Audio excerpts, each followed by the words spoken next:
من منهما يفرض سطوته على السماء؟ مقارنة بين رافال ويورو تايفون. بدأ استخدام الطائرات الحربية أول مرة قبل 110 أعوام، ومنذ ذلك الحين وحتى اليوم تعيش الدول العظمى سباق تسلح يتجلى في تصنيع أسرع طائرة أو أضخم طائرة أو طائرة شبحية مخفية أمام رادارات العدو. سباق التسلح بالطائرات الحربية قد يكون مشروعاً مشتركاً لعدة دول في إنتاج طائرة مقاتلة ذات مواصفات عالية تجمع بين أفضل المزايا والقدرات التي أنتجتها تلك الدول، كالتصاميم الهندسية وأنظمة الملاحة وأنظمة الحرب الإلكترونية وأنظمة الرادار وأنظمة التصويب وأنظمة السلامة وغيرها. وهذا التعاون أدى لإنتاج أقوى وأخطر الطائرات المقاتلة حول العالم، كالطائرة سو 57 التي انطلق مشروعها بشراكة بين روسيا والهند وبمساعدة الصين، والطائرة F-35 التي تشرف عليها الولايات المتحدة الأمريكية ويتعاون معها كل من أستراليا وإسرائيل وبريطانيا وكندا والنرويج واليابان وكوريا الجنوبية. مقارنتنا اليوم بين طائرتين من فخر الصناعة الأوروبية، الأولى الفرنسية داسو رافال من الجيل الرابع المتقدم، والأخرى يورو تايفون من الجيل ذاته من إنتاج كل من المملكة المتحدة وألمانيا وإسبانيا وإيطاليا. نستعرض لك عزيزي المشاهد في هذا الفيديو مواصفات وقدرات كل من الطائرتين الأوروبيتين. بداية المشروع. كلا الطائرتين كانتا حاجة ملحة للحاق بركب الجيل الخامس من الطائرات الحربية أو ما يعرف بالطائرات الشبحية متعددة المهام. المقاتلة رافال من الجيل الرابع المتقدم دخلت الخدمة في عام 2018، وهي تطوير للمقاتلة ذاتها من الجيل الرابع التي دخلت الخدمة في عام 2000، وتعود جذور مشروعها إلى العام 1993. أما المقاتلة تايفون فهي نتاج مشروع مشترك بدأ العمل به في العام 2000، ودخلت الخدمة فعليا في العام 2003، وأجريت لها تعديلات تقنية في العام 2015 لتكون طائرة من الجيل الرابع المتقدم جدا أو ما يعرف بالرمز ++4. كلاهما طائرتان للمهام المتعددة والتفوق الجوي، وتتمتعان بقدرة على الاشتباك الجوي الطويل وحراسة الأجواء. المواصفات العامة.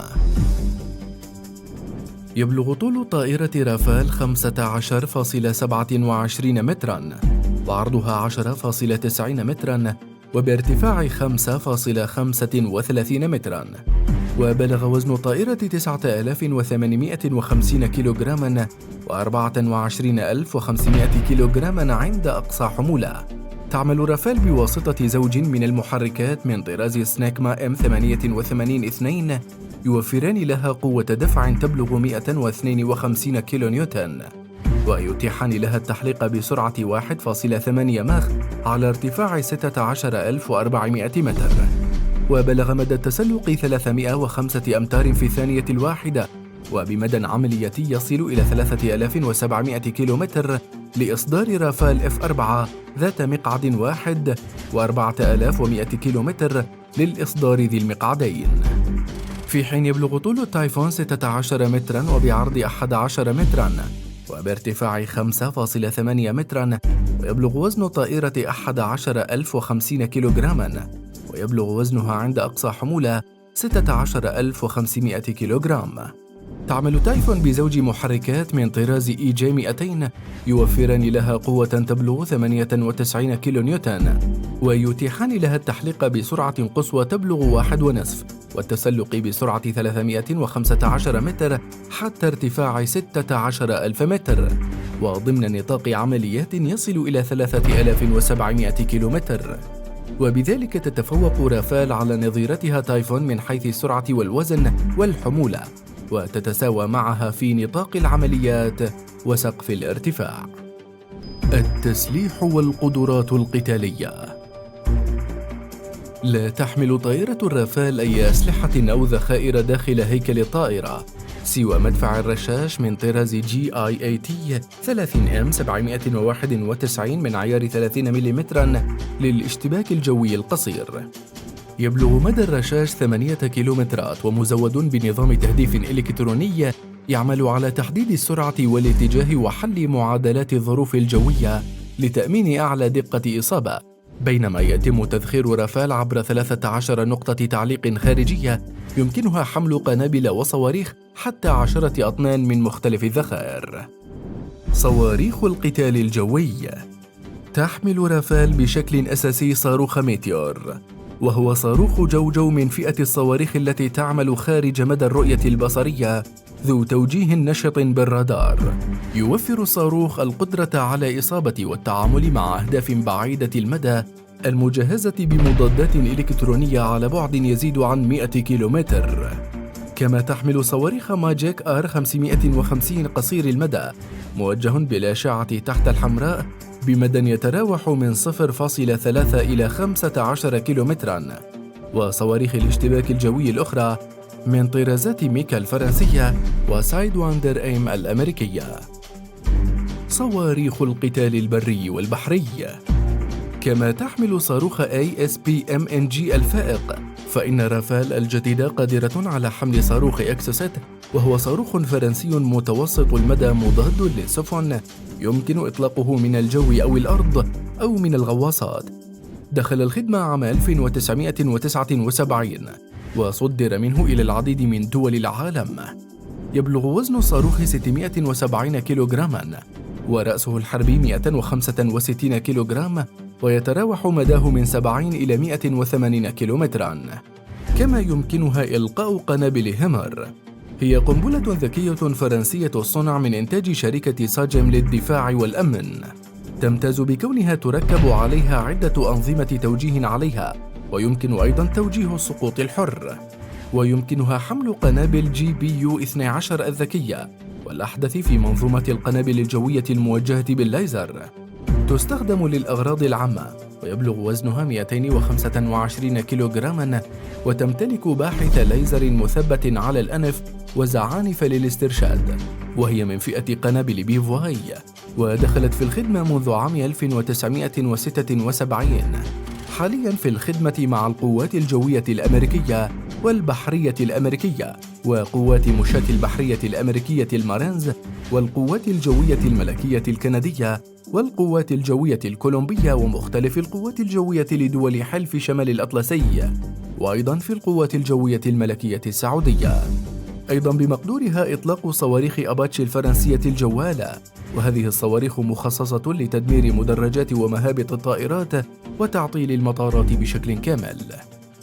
كذلك يمكنها حمل صواريخ ستورم شادو، وهو صاروخ كروز مخصص للإطلاق من الطائرات الحربية، يبلغ مداه نحو 3000 كيلومتر، ويتميز بقدرته على تحقيق إصابات بدقة متناهية وبقوة تدميرية هائلة تسمح له بتدمير التحصينات والملاجئ على عمق 18 متراً. في المقابل، لطائرة تايفون 13 نقطة تعليق خارجية يمكنها حمل ذخائر داخلية بوزن ناقصة يبلغ 6 أطنان، وبمقدورها حمل ذات الذخائر التي تحملها الرافال باستثناء القنبلة الفرنسية هامر أو صواريخ كروز. ومن المخطط أن يتم تزويد تايفون بصواريخ AIM 120 و IAM 132 الأمريكية، مما يجعلها تتفوق على رافال في المعارك الجوية، حيث توفر هذه النوعية من الصواريخ الاشتباك مع أهداف جوية على بعد 140 كيلومتراً. أنظمة الحرب الإلكترونية. زودت رافال الجديدة برادار من نوع RBE-2 قادر على تعقب 40 طائرة في وقت واحد والاشتباك مع 8 طائرات دفعة واحدة، ويمكنه اكتشاف الطائرات التي تحلق تحت الطائرة. ونظام كهروبصري من النوع ساجم OSF للبحث الحراري وتتبع الأهداف. كما زودت بأنظمة إدارة المعركة من نوع سبكترا ثيليس، والتي تتيح للطائرة فرض السيطرة الجوية الكاملة ضمن طائرة يبلغ قطرها 4500 كيلومتر. شركة داسو قالت إنها طورت كمبيوتراً مدمجاً بالذكاء الاصطناعي بلغت كلفته مع خوذة الطيار 8.8 مليون دولار. لم تكشف أسرار الخوذة الجديدة، لكنها أكدت بأنها تعمل بدلاً من فرق المراقبة والأرصاد والتوجيه والدعم. ورفعت عن قائد الطائرة كافة المهام القتالية وتساعده في تأمين بيئة مناسبة للطيران المثالي. في الجانب الآخر، زودت يورو تايفون برادار كابتور يورو رادار، وهو رادار يدعم الهجوم الجوي الأرضي والبحري باستخدام 160 ألف مجسر راداري في مقدمة الطائرة و90 ألفا في أطرافها وأسفلها، وهو مدمج بأنظمة البحث البصري باستخدام الأشعة تحت الحمراء، ومدمج به كمبيوتر خاص يقوم بتعريف الصديق والعدو ويعطي أفضلية للطيار في استهداف العدو الأشد خطراً. يبلغ مدى الرادار 280 كيلومتراً جواً و160 كيلومتراً بحراً و75 كيلومتراً للهجوم الأرضي. وهنا يمكن القول إن يورو تايفون تتفوق في مدى أنظمة الرادار وقدرات التصويب على نظيرتها رافال، وتتساوى معها من حيث جودة الأنظمة. وأنت عزيزي المشاهد، ما تقييمك لقدرات كل من الطائرتين؟ وبرأيك أيهما الأقوى؟